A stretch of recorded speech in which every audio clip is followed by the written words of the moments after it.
So here we have the Suzuki Vitara automatic on a 69 plate. I'm going to start off by showing you around the outside of the car, and then we'll hop in to run through some controls on the inside.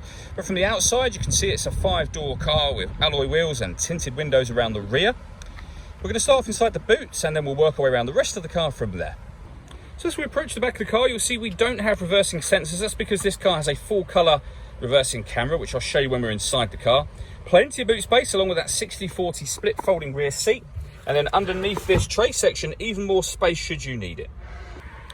Okay, so we're just going to work our way back round to the front of the car, and then we'll hop in and run through some controls on the inside. But now that we've done a full circle of it, you can see it's in excellent condition the whole way round.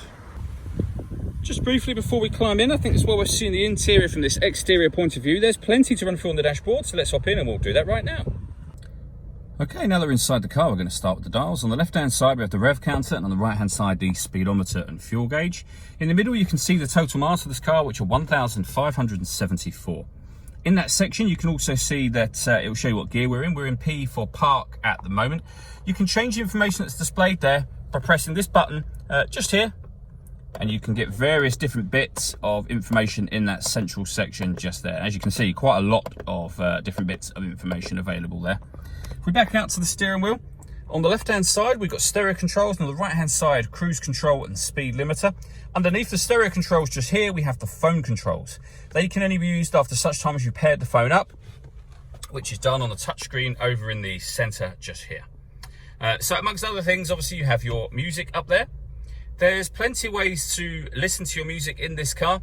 They are all shown on screen now. So first of all, this is the radio. We have FM, AM and DAB radio available to us. If you want to listen to your own music, you can do. We've got iPod input, USB input, SD memory card slot, and you can stream your music wirelessly via Bluetooth audio as well.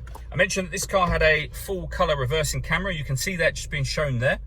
You also have guidelines showing you what direction the car is headed in relation to the image that you see being shown on the screen. So it does make it very easy to park this car. On top of all of that, if we go back to the home screen, this car's got satellite navigation. There's a full video that shows how that works, which you can find on our website and also on our YouTube channel as well. Below that, we have the climate control, so you can adjust the temperature, the fan speed.